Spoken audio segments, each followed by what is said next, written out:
What's happening, football fans? We're here inside the set of Gridiron Glory. I'm Morgan Overby alongside Morgan Eastman, and we're here to give you the details on an interesting matchup between Nelsonville and Wellston. Morgan, tell us a little bit about this game. Yeah, well, C.H. Jones Field brought a ton of surprises for us, including a huge number of penalties throughout the game, fans having to be escorted off the field, hospital visits from the players. There was never a dull moment here at Wellston. We were lucky enough to go watch from the sidelines. Yeah, Morgan, this game was heated from the first possession until the last. Clint Handa started things off for the Buckeyes with an 18-yard scamper up the right side. Remember that name, folks, because he was all over the place Friday night. Later on in the drive, Handa is at it again. He pushes it up the middle to the right side for the touchdown, and the Buckeyes take an early lead 7-0, but that was only the beginning of the Buckeyes' success. On the next possession, quarterback Joe Young takes it up the right side. He cuts to the middle. Young says, "See you later." 59 yards into the end zone, another touchdown for the Buckeyes. They go up 14-0. Wellston had their chance to turn things around with a Noah Massey drive up the middle for a 12-yard gain, followed by a Jake Waldron pass complete to Michael Downer, but it's just short of the first down. For Nelsonville-York on the punt return, Austin North takes it up the left side all the way down to the 40, looking to get another Buckeye touchdown before the half, but they fall just short. Coming out of the half, the Rockets had a change of pace from Wellston's own 29. Happy birthday, Noah Massey. He takes it up the left side, 71 yards, no one's even around, all the way to the big house. Wellston gets on the board 14-6. Another huge punt return right here by Austin North, 35 yards up the left side all the way into the end zone. The penalty flags continued to get worse as the night went on, as did the bad luck for the Rockets.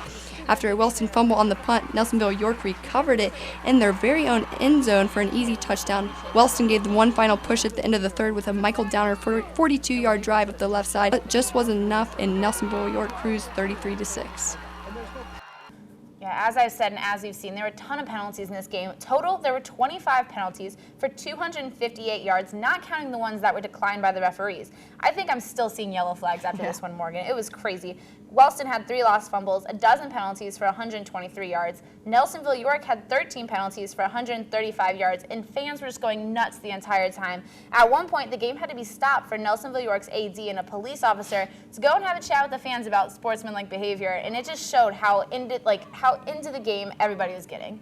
Yeah, this game was definitely out of control. Even injuries, there was 3 injured players. 2 were actually taken by squad. In the second quarter, Dylan Sliger of Nelsonville-York was carried off the field, and at the same time, Wellston's Dylan Fott was taken to get x-rays due to a previous hip injury. And then in the fourth quarter, Ryan Matthews of Wellston was hauled out for what is believed to be a broken tibia. Both players were said to be okay after examination, but despite all these distractions and chaos, both teams were able to keep their composure on the field. Nelsonville-York Player of the Year candidate Joey Young had a game high of 191 rushing yards on 8 carries, 2 touchdowns, including a 59-yard touchdown to give Nelsonville-York a 14-0 lead. Clint Handa had 120 yards on 16 carries, including 9 rushes for 70 yards in the first half.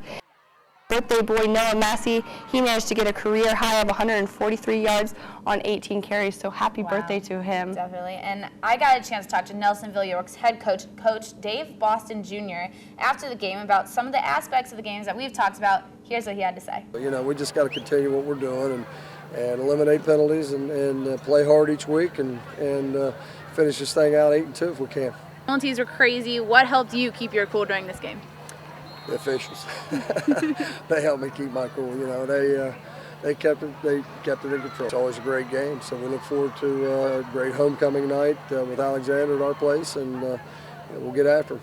Like Coach Boston said, Nelsonville-York takes on Alexander, a 3-4 team for homecoming next week, and then we've got Wellston who heads to Meigs. Both of those teams are 2-5, so it's sure to be an exciting matchup.